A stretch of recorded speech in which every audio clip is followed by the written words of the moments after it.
Alléluia. Bonsoir, bonsoir, bien-aimés. Bonsoir à toutes les mamans, les rachetées de Dieu, à toutes les femmes choisies, élues de Dieu, pour de bonnes œuvres que Dieu a préparées d'avance, pour que nous puissions les pratiquer. Alors, c'est avec une grande joie que nous sommes là pour louer, célébrer le Seigneur et pour passer des temps d'intercession ensemble. Alléluia. Alors, nous allons chanter ce cantique.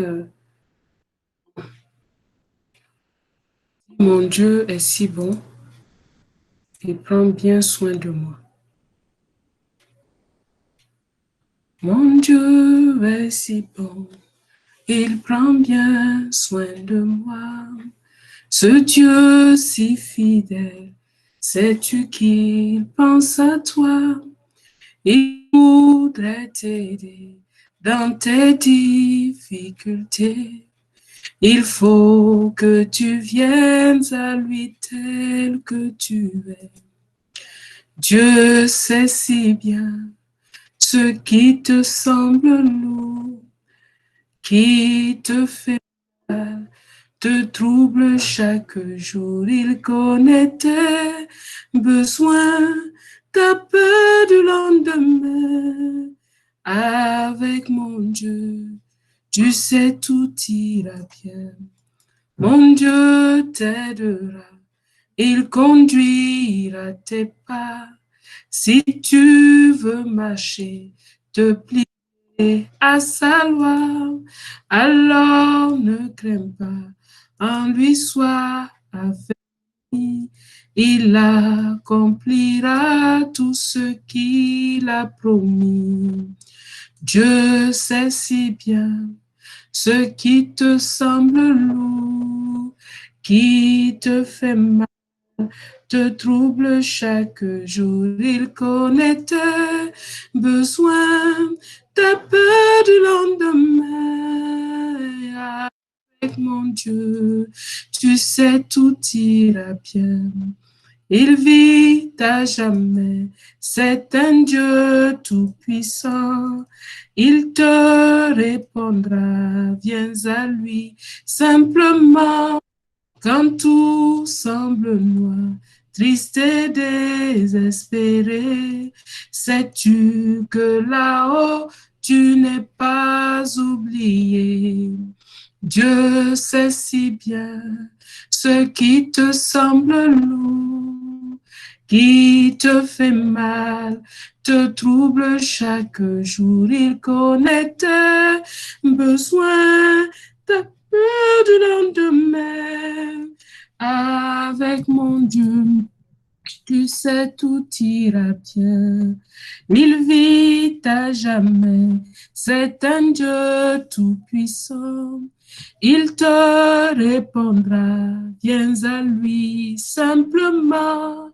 Quand tout semble noir, triste et désespéré, sais-tu que là-haut tu n'es pas oublié.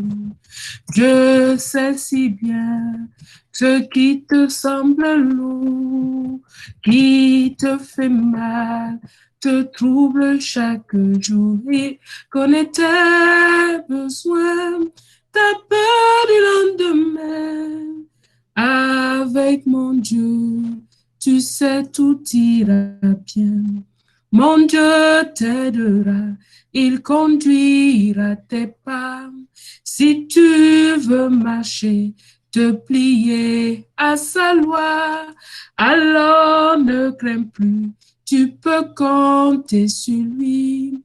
Il accomplira tout ce qu'il a promis. Dieu sait si bien ce qui te semble lourd, qui te fait mal, te trouble chaque jour. Il connaît tes besoins, ta peur du lendemain. Avec mon Dieu, tu sais tout ira bien. Avec notre Dieu, tout va bien. Alléluia. Les paroles sont dans le chat. J'ai mis les paroles de ce cantique dans le chat afin que nous puissions les avoir et nous puissions les chanter. Alors, nous allons continuer avec un deuxième cantique et j'espère que vous le connaissez. Ce cantique dit: Mon Dieu, plus près de toi, plus près de toi. Je vais nous mettre aussi les paroles dans le chat afin que nous puissions suivre. Voilà, vous avez vu les nouvelles paroles que j'ai mis, c'est celles-là qu'on va utiliser.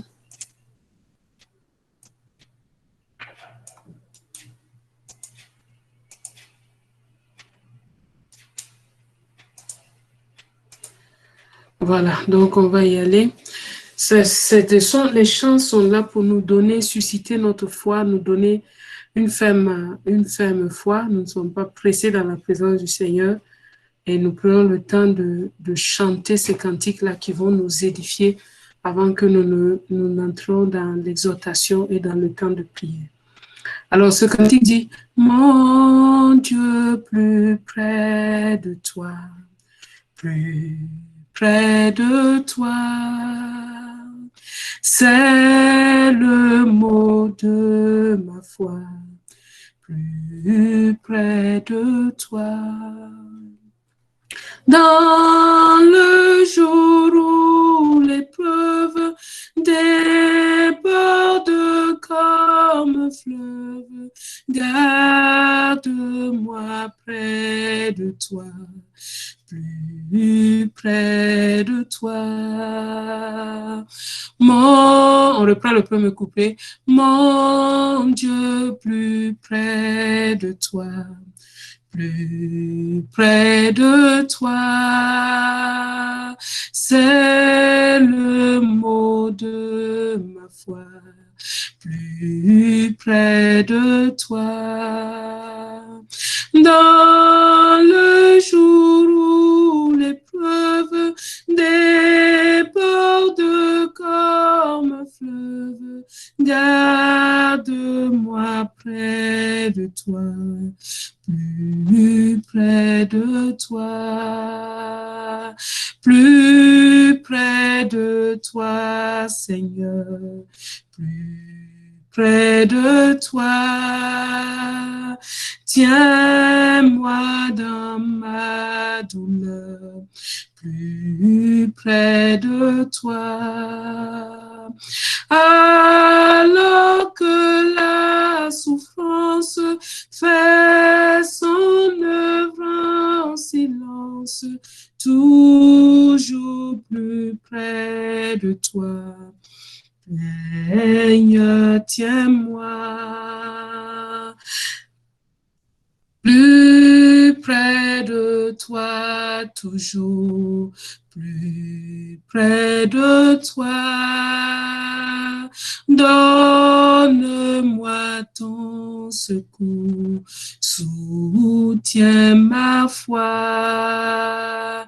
Que Satan se déchaîne, ton amour me ramène toujours plus près de toi, plus près de toi.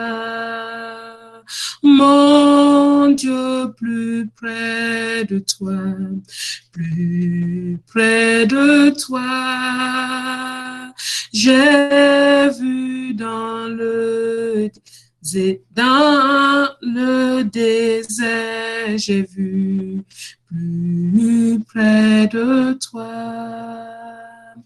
Pèlerin, bon courage, ton chant brave l'orage, mon Dieu, plus près de toi, plus près de toi,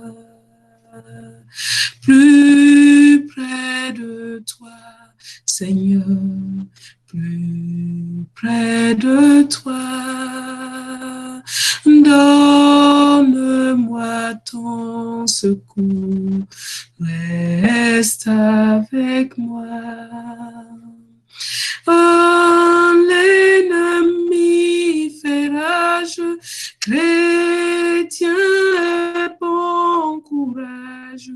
plus près de toi, Seigneur, plus près de toi. Rends grâce à Dieu parce qu'il est toujours près de toi. Il est avec toi à tout instant. Chaque jour, il est près de toi. C'est lui qui te dit, ma fille, tu es à moi. C'est lui qui te console, c'est lui qui te donne la force, c'est lui qui te donne l'énergie. Rends grâce à Dieu, femme de Dieu. Rends grâce à Dieu, bien-aimée, fille du roi. Rends grâce à Dieu. Dis à Dieu ta reconnaissance. Tu es toujours près de moi. Quand l'ennemi fait rage, quand la tempête fait rage, je te découvre encore mieux. Je te découvre encore d'une manière toute nouvelle. Seigneur, plus près de toi chaque instant. Quelle grâce, quelle joie, quel privilège. Je te suis infiniment reconnaissant. Je te suis infiniment reconnaissant. Je te suis infiniment reconnaissant. À toi la gloire, à toi l'honneur, à toi les actions de grâce, Seigneur. Tu es fidèle et tu es bon. Tu es bon pour chacun de nous. Merci. Merci pour ma sœur que tu as gardée, tu as préservée. Merci pour la vie que tu lui as donnée. Merci pour la force que tu lui donnes, Seigneur, dans sa maison. Merci parce que tu l'établis dans sa maison comme une solution. Tu l'établis dans sa maison comme un secours, comme un Nézère, Seigneur. Merci pour cette aide qu'elle est auprès de son mari. Merci pour les destinées de grâce que tu as pour chacune. Oh, Éternel, mon Dieu, je te bénis. Éternel, mon roi, je te célèbre. Éternel, mon Seigneur, je te glorifie. Sois loué, sois béni, Seigneur, pour ton amour infini. Je te suis reconnaissant. Nous sommes reconnaissants, Seigneur. Nous sommes reconnaissants, Seigneur. Nous sommes reconnaissants, Seigneur. Nous sommes reconnaissants, Seigneur. À toi soit l'honneur, à toi soit la gloire, à toi, Seigneur, à toi seul et à toi seul soit honneur, louange et gloire. Au nom de Christ Jésus, au nom de Christ Jésus, sois loué, sois béni, Père, pour ta fidélité, pour ton amour. Alléluia, alléluia, gloire à Jésus. Gloire à Jésus, gloire à Jésus, gloire au roi des rois, gloire au Seigneur des seigneurs. Alléluia. Alléluia. Nous allons ouvrir nos Bibles dans Hébreux chapitre 11. Hébreux chapitre 11. Je vais donner une courte exhortation et après cette exhortation, nous allons prendre un point de prière. Hébreux chapitre 11, verset 1 à 3. Il dit, « Or, la foi est une ferme assurance des choses qu'on espère, une démonstration de celles qu'on ne voit pas. Pour l'avoir possédée, les anciens ont obtenu un témoignage favorable.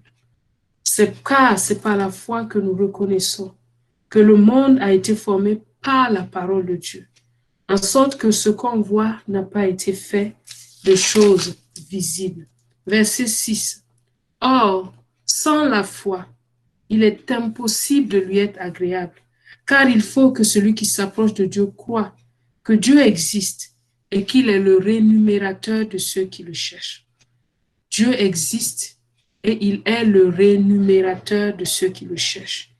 Dieu existe et il est le rémunérateur de ceux qui le cherchent. Verset 11. C'est par la foi que Sarah elle-même, malgré son âge avancé, fut rendue capable d'avoir une postérité parce qu'elle crut à la fidélité de celui qui a fait la promesse. C'est par la foi que Sarah elle-même. C'est par la foi que Sarah elle-même. Verset 35. Des femmes recouvrèrent leur mort par la résurrection. D'autres furent livrées au tourment et n'acceptèrent point de délivrance afin d'obtenir une meilleure résurrection. Alléluia. Alléluia. Hébreux chapitre 12, verset 1. Nous donc aussi, puisque nous sommes environnés d'une si grande nuée de témoins, rejetons tout fardeau et le péché qui nous enveloppe si facilement et courons avec persévérance dans la carrière qui nous est ouverte, ayant les regards sur Jésus, le chef et le consommateur de la foi, qui, en vue de la joie qui lui était réservée, a souffert la croix, méprisé l'ignominie et s'est assis à la droite de Dieu. Considérez en effet celui qui a supporté contre sa personne une telle opposition de la part des pécheurs, afin que vous ne vous lassiez pas l'âme découragée. Afin que vous ne vous lassiez pas l'âme découragée. Ce soir, ce matin, alors que je vous envoyais le message, j'avais à cœur de vous partager sur le thème du cœur de la femme. Du cœur de la femme. Et je crois qu'on y reviendra le vendredi prochain par la grâce de Dieu. Et au cours de la journée, alors que j'étais dans la présence de Dieu, ce verset, cette pensée m'est revenue et je crois que le Seigneur voudrait que je partage cela avec vous. Et c'est pourquoi je partage aujourd'hui sur la foi et le fait de savoir que nous sommes environnés d'une grande nuée de témoins. Le verset 12 dit que nous sommes environnés d'une si grande nuée de témoins et nous devons rejeter tout fardeau et le péché qui nous enveloppe si facilement et courir avec persévérance dans la carrière qui nous est ouverte, ayant les regards sur Jésus, le chef et le consommateur de la foi, qui, en vue de la joie qui lui était réservée, a souffert la croix, méprisé l'ignominie et s'est assis à la droite de Dieu. Et je ressentais dans mon cœur que Dieu veut que chaque épouse ait une vision, une sainte vision de la vocation qu'il lui adresse. Dieu t'adresse une sainte vocation. Dieu t'adresse une sainte vocation. Une sainte vocation envers ton mari, une sainte vocation envers tes enfants. Et c'est pourquoi j'ai lu que c'est par la foi que Sarah elle-même fut rendue capable d'avoir une postérité. La postérité, ce n'est pas seulement ce qu'on enfante physiquement. C'est déjà ce qu'on enfante physiquement, c'est notre postérité. Mais ça va dans un terme plus large que ça. Parce que quand Dieu il a dit à Abraham que c'est dans ta postérité que toutes les familles de la terre seront bénies, Dieu ne parlait pas d'Isaac. Dieu parlait de Jésus-Christ. Il parlait de cette postérité spirituelle qui commençait avec Isaac, mais qui ne s'arrêtait pas avec lui. Et donc, en tant qu'épouse, épouse vertueuse, appelée par Dieu, Dieu t'a lancé une sainte vocation. Dieu a ouvert une carrière pour toi. Et tu ne dois pas te laisser distraire par les choses de ce monde. Tu ne dois pas te laisser distraire par les choses qui sont autour. Tu ne dois pas te laisser distraire, ma soeur. Tu dois regarder quelle est la carrière que Dieu a ouverte pour toi. Et nous voyons qu'il y a une nuée de témoins. Et il y a une nuée de femmes de Dieu. Il y a une nuée de femmes de Dieu qui nous environnent, qui nous ont dévancés, qui ont marqué l'histoire, qui ont bien rempli leur ministère et qui ont accompli des choses extraordinaires pour le Seigneur. Et cette nuée de femmes-là vont nous parler encore ce soir. Nous voyons notre mère Sarah. Elle nous a parlé, elle est passée. Mais la liste des héros de la foi n'est pas terminée. Dieu veut que chacune de nous soyons inscrites dans la liste des héros de la foi. Que nous ayons une place, comme une galerie, où il y a des photos de part et d'autre, une galerie des faiseurs d'exploits, une galerie de ceux qui ont été agréables à Dieu, une galerie de celles qui ont fait des choses extraordinaires. Dieu a une place pour les femmes. Dieu a une place pour toi en tant qu'épouse. Dieu a une place pour toi en tant que mère. Dieu a une place pour toi. Et il m'envoie te dire, n'oublie pas qu'il y a une nuée de témoins qui t'environnent. Il y a une nuée de femmes qui sont là et qui te disent à chaque instant, regarde, nous avons réussi. Tu vas réussir aussi. Regarde, nous avons été des femmes de prière. Toi aussi, tu peux l'être. Regarde, nous avons triomphé dans la prière. Toi aussi, tu peux le faire. Oublie les artifices de ce monde. Oublie les choses. Mets-toi à part et cours la carrière que Dieu a en réserve pour toi. Et cette carrière-là, c'est une carrière bénie. La Bible nous montre que des femmes ont obtenu des résurrections. La Bible nous montre que d'autres ont été livrés au tourment. La Bible nous montre plusieurs choses. Mais ce soir, ce que le Seigneur a mis dans mon cœur, c'est de faire un zoom sur notre sur notre appel, l'appel de mère qui t'est adressé. Dieu a des choses à faire avec ton enfant. Dieu a des choses à faire et tu ne dois pas rester passive. Tu ne dois pas rester juste là à les nourrir physiquement. Il y a une nourriture spirituelle que tu dois dont tu dois les nourrir. Il y a une intercession et ce soit le point phare et le point de l'intercession. Il y a une intercession que tu dois nourrir. Et ce soir, nous allons voir ensemble juste l'exemple de quelques 2-3 femmes. Elles sont nombreuses, mais je veux nous montrer l'histoire de 2 ou 3 femmes qui ont changé, dont la vie a été porteur pour toujours. Par leur impact dans leur foyer. Par leur impact dans leur foyer. Tout le monde peut devenir un historimaker, mais un historimaker n'est pas celui qu'on voit à la télé, non. L'historimaker, c'est celle qui attrape la pensée de Dieu et qui se met totalement au service de cette pensée-là et qui voit la grâce de Dieu se manifester dans sa vie. Alléluia. Et nous allons lire ensemble quelques passages. Ne vous inquiétez pas pour le temps. L'essentiel est que nous soyons édifiés. Si tu es édifié, et après je vais envoyer le PowerPoint, le PDF dans le truc des vertus et tu pourras l'avoir avec toi pour le lire. Dieu n'a pas changé. Il est le même hier, aujourd'hui et pour toujours. Et ce qu'il nous dit ce soir, c'est pour que nous puissions voir ce qui est vraiment important et nous y attacher de tout notre cœur. Alléluia. Alors, nous allons parler de 2 femmes ce soir, des femmes contemporaines. Nous avons parlé de Sarah, mais je veux qu'on parle d'une femme contemporaine à nous. Elle s'appelle Suzanne Wesley. Est-ce que vous avez déjà entendu parler de Wesley? John Wesley. Avez-vous déjà entendu parler de John Wesley?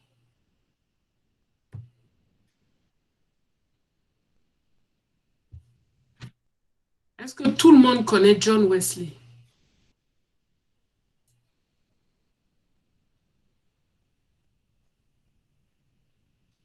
Ok, très bien. John Wesley, c'est un grand... Gloria ne connaît pas John Wesley. John Wesley est un grand... C'est celui qui a amené la foi dans une dimension extraordinaire en Angleterre. Il a ramené un réveil, une conscience de Dieu à un tel point que toute l'Angleterre a été saisie par la vie et le ministère de John Wesley. John Wesley, c'est un homme de foi. C'est lui qui a fait l'église méthodiste. Elle n'est pas, en ce temps, elle n'est pas ce qu'elle est aujourd'hui, mais elle était une église vivante. Et je pense qu'il y a des églises méthodistes qui sont vivantes aussi encore aujourd'hui, mais c'était vraiment une église remplie du Saint-Esprit, vivante, la reine d'Angleterre disait qu'il y a une seule personne qu'elle craint, c'est John Wesley, et sa prière dans sa chambre. Elle disait ça. Elle disait ça. Mais il y a une partie de son histoire que nous ne devons pas oublier. Susanna Wesley, c'était la mère de John Wesley. Susanna Wesley, c'est la maman de John Wesley. Et cette maman-là a impacté toute l'Angleterre à partir de sa maison. Et nous allons lire ensemble cette biographie. Donc, Susanna Wesley, une mère pieuse qui enfanta des hommes de réveil. Donc, c'est ça, une mère pieuse. Nous devons nous adjoindre à devenir des mamans pieuses. Nous ne devons pas être préoccupés par les choses de ce monde au point d'oublier la piété. La piété doit être quelque chose que nous devons cultiver. Le Seigneur me montrait dans mes études bibliques comment il dit dans un des psaumes, David dit, n'oublie pas le fils de ta servante. N'oublie pas le fils de ta servante. Ça veut dire que notre état de cœur, notre piété intérieure impacte nos entrailles. Et les enfants qui grandissent dans nos entrailles, si nos entrailles sont purifiées, si nos entrailles sont saintes, si nos entrailles sont dépourvues de méchanceté, les enfants qui grandissent là sont nourris aussi des choses pieuses. Leur vie ne peut pas être la même. que la vie d'une maman qui est impie. Et nous ne savons pas quelle destinée Dieu donne à ces enfants-là. Alors nous devons nous engager à vivre dans la piété. Nous devons nous engager à vivre la carrière que Dieu a pour nous. Rejette les fardeaux, le péché qui enveloppe si facilement. Ne prie pas mollement. Engage-toi. Aussi, avec les petites choses que le Seigneur te met à cœur, fais-le avec fidélité. Et nous allons voir cet exemple-là et je sais que cela va nous édifier. Alléluia. John Wesley disait, la maman de John Wesley disait, Seigneur, je ferai des efforts encore plus fermes pour cet enfant. Elle parlait de John Wesley, que tu as sauvé si miséricordieusement. J'essaierai de lui transmettre fidèlement pour qu'il se grave dans son cœur les principes de ta religion et de ta vertu. Seigneur, donne-moi la grâce nécessaire pour mener à bien ce but avec sincérité et sagesse et bénis mes efforts en les couronnant de succès. Et John Wesley lui-même, il dit, en beaucoup de choses, vous, ma mère, avez intercédé en ma faveur et vous l'avez emporté. Qui sait même maintenant si votre intercession pour que je renonce entièrement au monde a été couronnée de succès. Elle sera sans doute efficace pour corriger mon cœur comme elle le fut autrefois pour former mon caractère. D'après l'historien Lecky, c'est l'influence du grand réveil qui sauva l'Angleterre d'une révolution semblable à celle qui, à la même époque, laissa la France en ruine. Des 4 personnages qui se distinguèrent dans le grand réveil, c'est John Wesley qui joua le plus grand rôle. Jonathan Edwards, qui naquit la même année que Wesley, mourut 33 ans avant lui. George Whitefield, né 11 ans après Wesley, mourut 20 ans avant lui. Charles Wesley prit une part active dans le mouvement pendant 18 ans seulement, alors que John continua pendant un demi-siècle. Mais pour que la biographie de ce célèbre prédicateur soit complète, il faut y inclure l'histoire de sa mère, Susanna. Et je prie que chacune de nous, dans l'histoire de nos enfants, l'histoire merveilleuse de nos enfants, l'histoire de grâce de nos enfants, que chacune soit inclue du côté positif au nom de Jésus. Aujourd'hui, c'est le 11 septembre 2020. Et le 11 septembre a marqué une date négative pour les États-Unis. Des personnes nées de femmes sont allées semer la mort et le chaos dans une nation. Que nos enfants jamais ne soient inscrits dans la liste des gens qui sèment le chaos dans le monde au nom de Jésus. Que nos enfants soient sanctifiés pour Dieu. Que nos enfants soient simplement des outils pour Dieu. Que nos enfants soient simplement des flèches entre la main de Dieu. Qu'aucun de nos enfants ne soit utile à l'ennemi au nom de Christ Jésus. Au nom de Christ Jésus. Au nom de Christ Jésus. Amen. Amen. Amen. Alléluia. Alors, que dans la biographie de nos enfants de grâce, que ton nom soit écrit là-bas. Que ton nom soit écrit là-bas. Que ton nom soit écrit là-bas. Parce que tu auras joué un grand rôle dans sa vie. Alléluia. La Bible dit, ce témoignage dit en effet, d'après l'écrivain, un biographe, on ne peut pas raconter l'histoire du grand réveil qui a lieu en Angleterre au siècle dernier sans reconnaître à la mère de John et Charles Wesley une grande part de l'honneur mérité. Non seulement en raison de l'éducation qu'elle inculqua profondément à ses fils, donc l'éducation aussi, mais aussi pour la direction qu'elle donna au réveil. Avec une profonde admiration, Samuel Wesley, qui est le père de John Wesley, écrivit ceci à ses enfants. Vous savez ce que vous devez à l'une des meilleures des mères. Par-dessus tout, pour ses doux et salutaires conseils et avis maternels qu'elle vous a souvent prodigués pour vous amener à la crainte de Dieu. La mère de Susanna était la fille d'un prédicateur. Dévouée à l'œuvre de Dieu, elle épousa le célèbre pasteur Samuel Wesley. Des 25 enfants de cette union, Susanna était la 24e. Donc, Susanna, la mère de Wesley, est née d'une union qui a eu 25 enfants. Elle était l'avant-dernière. Au cours de sa vie, donc la grand-mère, vous voyez d'où ça vient. La grand-mère, elle a vu l'exemple de sa grand-mère. Au cours de sa vie, elle suivit l'exemple de sa mère, consacrant 1 heure, matin et soir, à prier et à méditer les Écritures.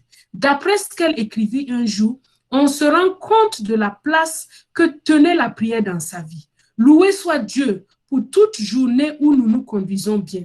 Mais si je ne suis pas encore satisfaite, mais je ne suis pas encore satisfaite parce que je ne profite pas beaucoup de Dieu. Je sais que je suis encore trop loin de lui. Je désire tenir mon âme plus étroitement unie à lui par la foi et l'amour. Susanna Wesley, vécu assez longtemps pour voir les fruits de ton travail. Que tu vives assez longtemps pour voir les fruits de ton travail au nom de Jésus. Que personne ne te remplace pour voir les fruits de ton investissement dans la vie de tes enfants au nom de Jésus. Alléluia. On dit qu'elle vécut assez longtemps pour voir les fruits de son travail. 2 mois avant sa mort, en juillet 1742, son fils John prêcha une série de messages de réveil dans leur ville natale des pauvres en Angleterre, aux foules les plus immenses que cette région eût jamais vues.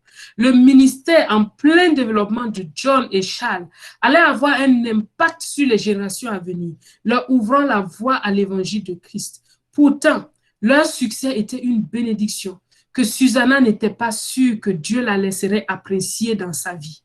Mélangé au bonheur, quelques souvenirs douloureux traînaient dans son esprit. En 19 ans, elle avait donné naissance à 19 enfants. Donc, chaque année, il y avait un enfant, dont 9 moururent en bas âge, y compris 2 paires de jumeaux. Un de ces bébés fut accidentellement étouffé par une bonne. Un autre demeura extropié pour la vie en raison d'un tragique accident. Que les difficultés de l'enfantement, que les difficultés avec les enfants ne te découragent pas parce que tu as des témoins. Il y a des femmes qui sont passées par des situations aussi comme toi, mais elles ont fait face par la foi. Et cette même foi-là est à l'œuvre en toi. Cette même foi est à l'œuvre en toi et elle te fait triompher au nom de Christ Jésus. Alléluia.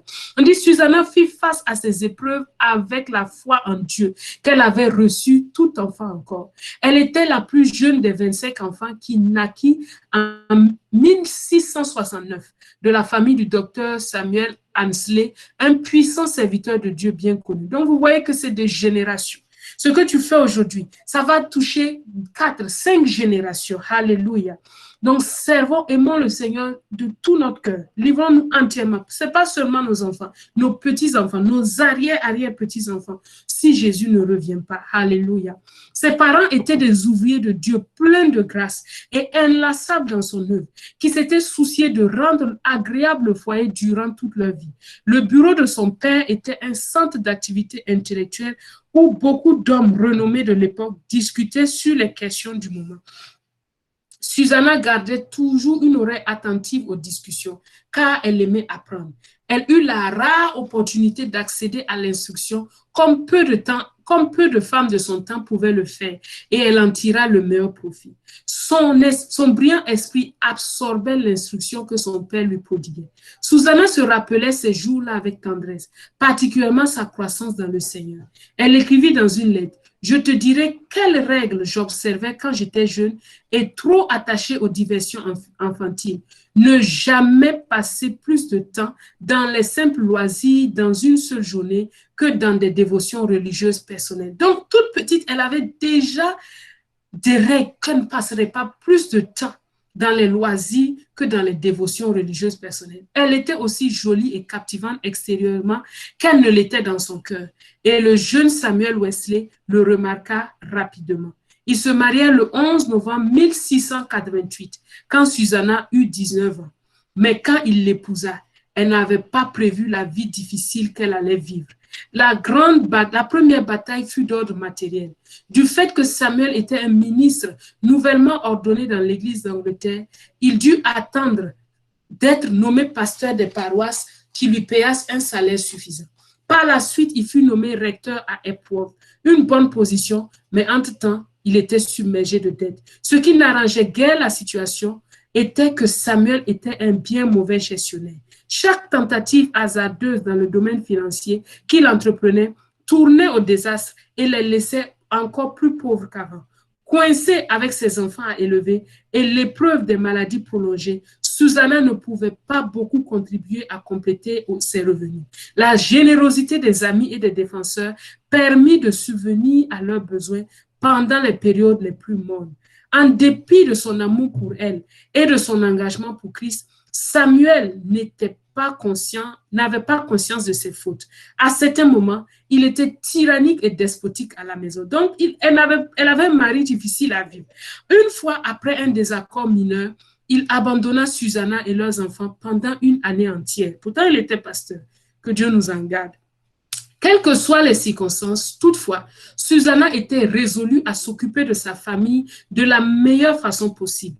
Bien que leurs ressources fussent limitées, elle commença une école quotidienne pour ses enfants. Elle disait que son but était exclusivement le salut de leur âme.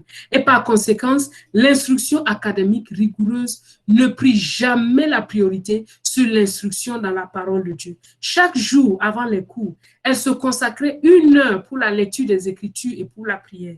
Et ensuite, les conduisait à chanter des psaumes. Le biographe d'Arnold Dallimore note la chose suivante. Susanna éduqua ses enfants à obéir et ce faisant, façonna richement leur caractère. Chaque enfant avait des responsabilités distinctes, ce qui était une nécessité pour faire fonctionner un si grand ménage. Quand l'un d'eux était turbulent, Susanna réagissait avec une discipline appropriée. Bien que certains éducateurs d'enfants modernes critiquent les méthodes de Susanna, leur jugement à son égard est juste. Jamais n'exerçait-elle une discipline excessive ou dure. Parce que Susanna voulait développer une relation personnelle avec chacun de ses enfants, elle programma un rendez-vous privé avec chacun d'eux 1 fois par semaine en vue de les encourager. Ces liens de foi et d'amour les aidaient à surmonter des difficultés et privations continuelles. Le célèbre commentateur de la Bible, Adam Clarke, écrivit au sujet de Samuel et Susanna Wesley et de leurs enfants. Je n'ai jamais rien vu ni jamais rien entendu de pareil à cette famille à laquelle nous devons tant. Et je ne sais pas non plus s'il en a existé de semblables depuis Abraham et Sarah ou Joseph et Marie de Nazareth. Au foyer de Samuel Wesley, on n'omettait jamais le culte familial dans le programme de la journée. Quelle que fût l'occupation des membres de la famille et des serviteurs, tous se réunissaient pour adorer Dieu. Lorsque son mari s'absentait, Susanna, le cœur enflammé par le feu du ciel, dirigeait les prières. On raconte qu'un jour, alors que l'absence de son mari se prolongeait plus que de coutume, 30 à 40 personnes assistaient au culte célébré à la maison des Wesley. Et la faim de la parole de Dieu augmenta tellement que la maison se remplit de voisins qui vinrent assister à la réunion de prière. Susanna croyait que celui qui ménage sa verge est son fils. Et elle ne voulait pas entendre ses enfants pleurer. Grâce à cela, bien que sa maison fût remplie d'enfants, il n'y avait jamais ni scène désagréable, ni tapage au foyer du pasteur. Jamais aucun de ses enfants n'obtint ce qu'il désirait par les larmes dans la maison de Susanna Wesley. Pour Susanna, le jour de son 5e anniversaire, chaque enfant devait apprendre l'alphabet. Et tous, à l'exception de 2, accomplirent la tâche au moment fixé. Le lendemain de ses 5 ans, ayant maîtrisé l'alphabet, l'enfant commençait à apprendre à lire, et ce, avec le premier verset de la Bible. Tout petit, les enfants au foyer de Samuel Wesley et de sa femme apprirent à assister fidèlement au culte. Dans aucun récit, on ne trouve des faits aussi profonds et émouvants que ceux que l'on raconte au sujet des enfants de Susanna et de Samuel et Susanna Wesley. Car avant même de pouvoir se mettre à genoux ou de pouvoir parler, on leur apprenait à rendre grâce pour leur nourriture par des gestes appropriés. Lorsqu'ils commençaient à parler, ils récitaient le Notre Père matin et soir. On leur apprenait en outre à prier pour d'autres choses selon le désir. Arrivé à l'âge approprié, on attribuait à chaque enfant un jour de la semaine afin de pouvoir parler en particulier avec sa mère de ses doutes et de ses problèmes. Dans la liste, le nom de John figure le mercredi et celui de Charles le samedi. Pour chacun des enfants, son jour devenait une journée précieuse et mémorable.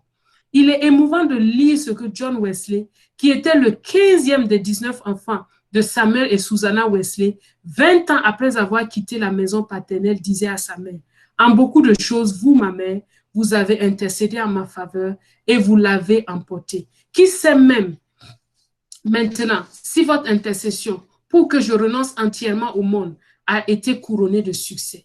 Elle est sans doute efficace pour corriger mon cœur comme elle le fut autrefois pour former mon caractère. 2 fois leur maison fut détruite par un incendie. Dieu les sauva des flammes. Dans le 2e incendie, John avait seulement 5 ans. et fut piégé à l'étage. Ni Susanna ni Samuel ne pouvaient l'atteindre, mais ils l'entendaient crier de crainte. Ils se mirent à prier et John apparut apparut devant la fenêtre juste à temps pour être saisi avant que le toit ne s'effondrât. Après le sauvetage spectaculaire de John de l'incendie, sa mère, profondément convaincue que Dieu avait de grands projets pour son fils, prit la ferme résolution de l'éduquer pour servir et être utile à l'œuvre de Christ. Susanna écrivit dans ses méditations particulières, « Seigneur, je ferai des efforts encore plus fermes pour cet enfant que tu as sauvé si miséricordieusement. J'essaierai de lui transmettre fidèlement pour qu'il se grave dans son cœur les principes de ta religion et de ta vertu. Seigneur, donne-moi la grâce nécessaire pour mener à bien ce but avec sincérité et sagesse et bénis mes efforts en les couronnant de succès. » Elle mit tant de constance à mettre en pratique sa résolution qu'à l'âge de 8 ans, John fut admis à participer à la scène du Seigneur. Ce qui suit, écrit par la mère de John, montre comment elle s'appliquait à ordonner à ses fils et à sa maison après elle de garder la voie de l'Éternel. Pour former l'esprit d'un enfant, la première chose à faire est de dominer sa volonté. Instruire son intelligence prend du temps et doit se faire progressivement, selon les capacités de l'enfant, mais sa volonté doit être subjuguée d'un seul coup, et le plus tôt est le mieux. Ensuite, on peut diriger l'enfant en faisant appel au raisonnement et à l'amour des parents jusqu'à ce qu'il atteigne un âge où il peut faire usage de sa raison.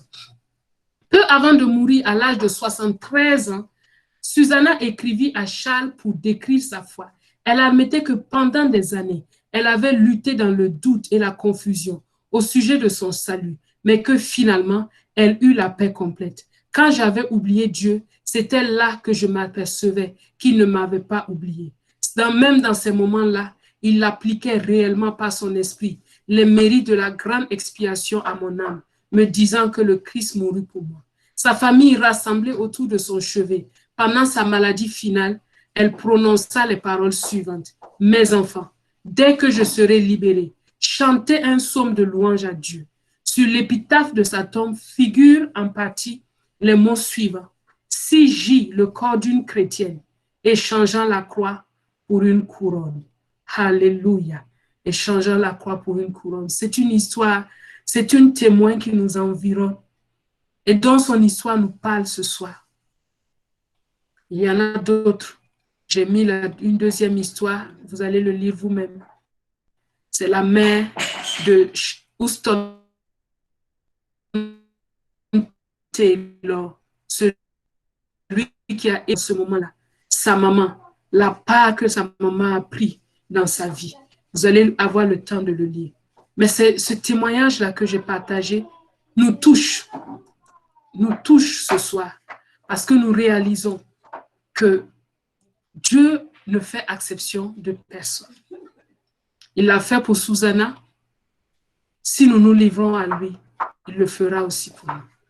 Est-ce qu'il y a une femme ici dont le cœur est vivement touché par les choses qui sont lues, que nous avons partagées, et qui veut dire à Dieu, Père, me voici.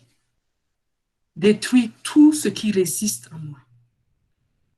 Tout ce qui résiste en moi. Il y a un chemin qui est difficile, un chemin de piété, un chemin d'obéissance personnelle, un chemin d'une application, un chemin de constance. Me voici. Me voici. Me voici. Fais de moi une mère pieuse qui éduque des enfants pieux. Élève ta voix et parle à Dieu. Lève ta voix et parle à Dieu. Me voici, Seigneur. La grâce. Merci pour la grâce d'être marié. Merci pour la grâce d'avoir un époux. Merci pour la grâce d'avoir des enfants. Seigneur, le monde court après des célébrités. Le monde court après des choses. Et parfois, mon cœur aussi a été emporté vers ces choses-là. Mais en lisant de telles femmes de Dieu, je vois que j'aime mieux ta voix. J'aime mieux te ressembler. J'aime mieux vivre ces choses profondes et réelles que d'avoir le nom écrit sur les grandes scènes pour un temps et pour être oublié pour l'éternité. Père, que mon nom ne soit pas oublié pour l'éternité. Crie à Dieu.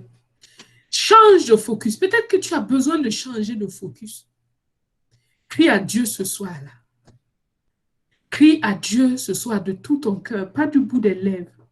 Laisse cette histoire-là te pénétrer profondément. Cette maman, en 1600, elle a transformé l'Angleterre est ce qu'elle est aujourd'hui à cause d'une maman qui s'est livrée totalement à Dieu. Est-ce que tu veux être cette maman-là? Pour dire à Dieu, mes entrailles, le fruit de mes entrailles, toute postérité que tu me donneras, les enfants spirituels, les enfants naturels, les enfants adoptifs, oh, les enfants, tous les enfants que tu vas me donner, biologiques, Seigneur, je vais être cette maman-là. Prends ma main, conduis-moi, Seigneur, emmène-moi, délivre-moi de moi-même, des ambitions personnelles. Donne-moi de me rappeler toujours ces saintes femmes de Dieu. Donne-moi de me souvenir toujours de ces saintes femmes de Dieu, du prix qu'elles ont payé et de l'éternité et de la fin que tu leur as donnée. Seigneur, quand je vois une telle fin, je veux une telle fin. Je veux une fin extraordinaire. Je veux cette fin-là où je pourrais dire à mes enfants, louez le Seigneur, car maman est partie, mais elle vous laisse un héritage. Oh Seigneur, je veux que si tu ne reviens pas, sur ma tombe soit écrite ces simples phrases. Oh, cette amoureuse de Jésus-Christ, cette servante de Jésus-Christ, cette personne complètement dédiée à Jésus-Christ. Oh Seigneur, oh Seigneur, oh Seigneur, je crie à toi ce soir. Change ma destinée, change ma destinée, change ma destinée, change ma destinée, Seigneur. Change ma destinée. Fais de moi une intercesseuse. Fais de moi une femme qui gagne des combats dans la prière. Fais de moi une femme qui impacte, qui change le caractère de mes enfants dans la prière. Délivre-moi des prières légères, des prières monotones, des prières qui ne sont pas profondes. Amène-moi dans cette dimension profonde, comme Jésus, Seigneur, où tout être engagé. Amène-moi, Seigneur. Amène-nous, Seigneur. Amène-nous, Seigneur. Garde-nous d'être les mamans des criminels. Garde-nous d'être les mamans des enfants criminels. Au nom de Christ Jésus. Au nom de Christ Jésus. Au nom de Christ Jésus. Accorde-nous la grâce. Accorde-nous la force. Accorde-nous les ressources d'éduquer les enfants, de prier pour eux, comme tu le veux, Seigneur. Garde-nous, Seigneur, de les éduquer avec la mondanité. Garde-nous de les éduquer avec la mondanité. Donne-nous, Seigneur, nous-mêmes d'être des femmes pieuses, d'être des femmes engagées, d'être des femmes sages, d'être des femmes totalement dédiées à toi. Je te le demande au nom de Jésus. Je te le demande au nom de Jésus. Que pour chacune de nous qui prie de tout son cœur, qui prie avec foi, qui s'engage avec foi, que Seigneur, à la fin de nos vies, nous puissions vraiment dire que oui, notre vie a compté.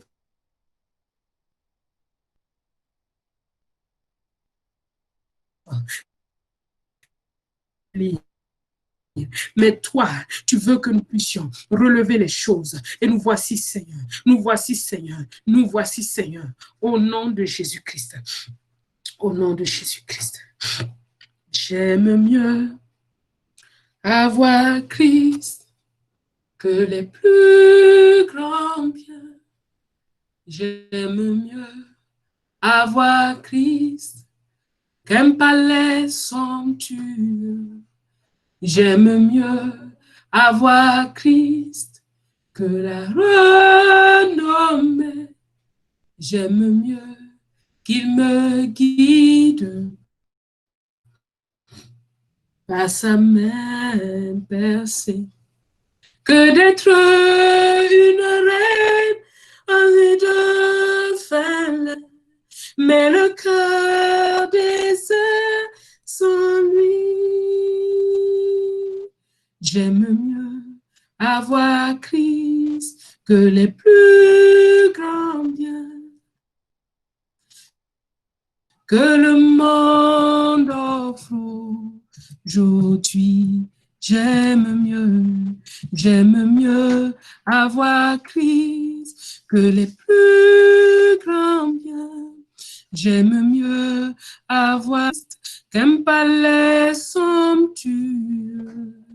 J'aime mieux avoir Christ que la renommée.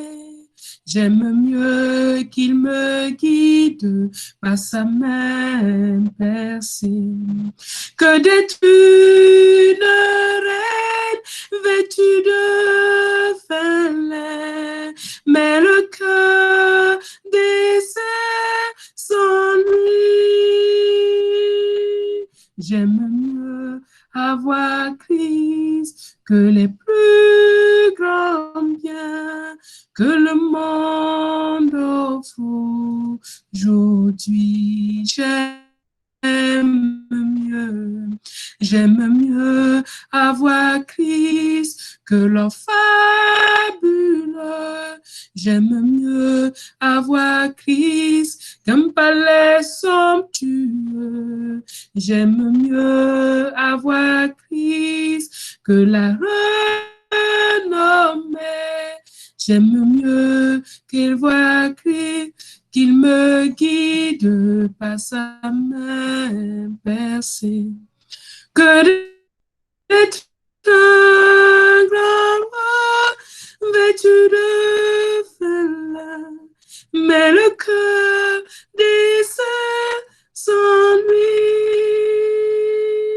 J'aime mieux avoir Christ que les plus grands biens que le monde offre aujourd'hui.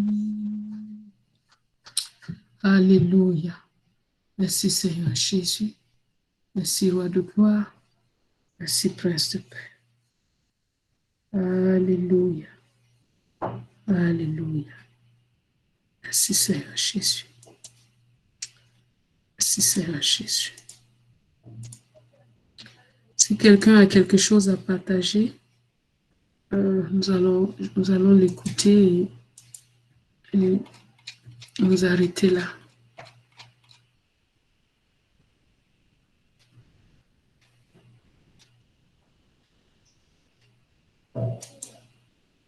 Si quelqu'un a quelque chose à partager, il ouvre son micro simplement. Et puis, maman, elle parle. Maman, oui. Moi, c'est une question que je voulais. Oui. Dans la lecture de la biographie, je ne sais pas si c'est elle, la maman là, qui a perdu 9 de ses enfants, ou bien c'est quelqu'un d'autre. Je ne sais pas si j'ai bien suivi. Mais c'est elle-même. C'est sa maman qui a perdu 9. Ah, sa maman, pas elle la a accouché 25. Non, elle-même, c'est la maman de John Wesley. Wow. Elle a accouché 25 enfants et elle en a perdu 9. Seigneur. Wow. D'accord. Voilà.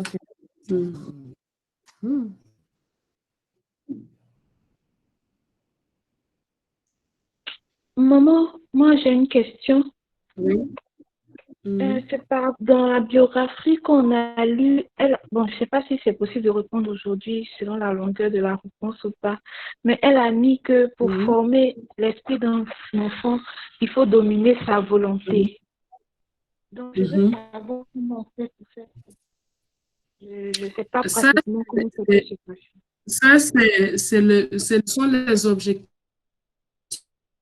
de la petite enfance. Bon, on fait ça dans le coup des fiancés.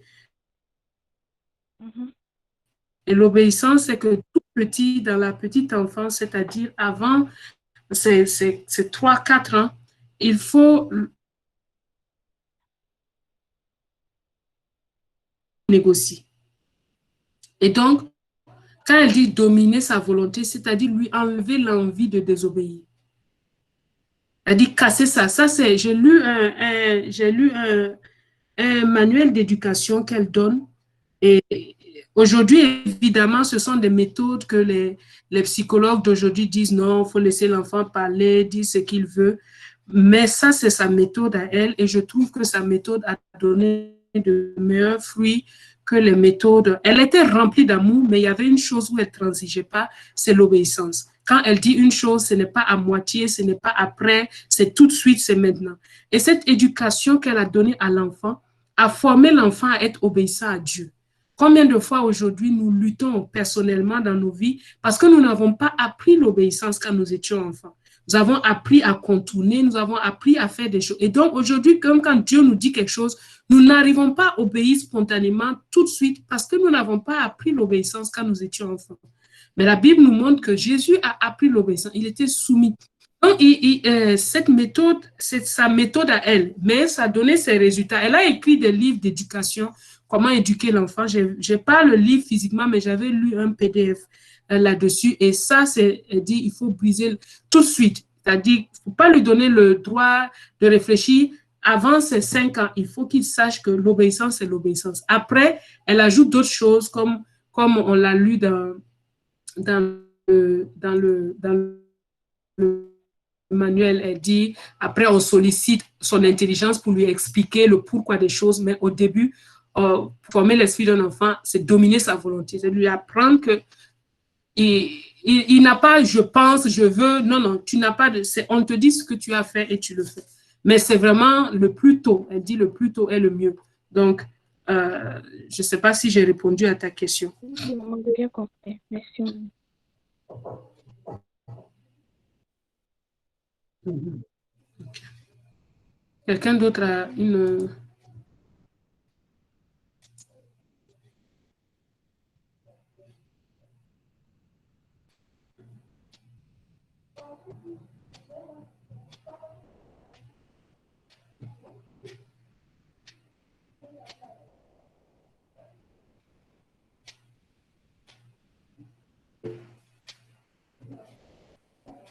Oui, shalom, Madame Koné. Voilà. Donc, s'il n'y a pas d'autres choses, nous allons nous arrêter là. Merci à chacune pour votre bonne participation. Que Dieu nous aide, que Dieu nous aide. Continuons à méditer sur ces choses. Présentez-vous devant le Seigneur et que Dieu nous aide à remplir bien, à courir la course qui nous ouvre. Que Dieu vous bénisse, que sa grâce demeure sur chacun de vous. Je vous envoie le PDF des témoignages de ces moments-là tout à l'heure. Voilà. Allez, bonne soirée. Prenez soin de vous, vos maris, prenez soin de vous-même, prenez soin de vos enfants. Que Dieu vous bénisse et à vendredi prochain. Demain, c'est action de grâce, donc je n'enverrai pas de points de prière, c'est à vous-même. Dimanche, je n'envoie pas non plus de points de prière. Et on reprend lundi pour la suite. Que Dieu vous bénisse. Amen, amen. Merci, maman. Amen. Merci, maman. Amen, amen. Amen.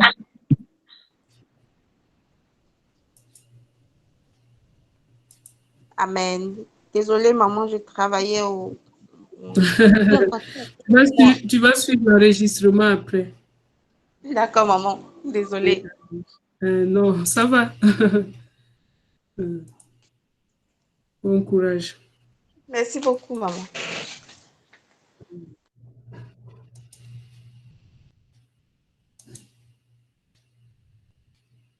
Merci, maman.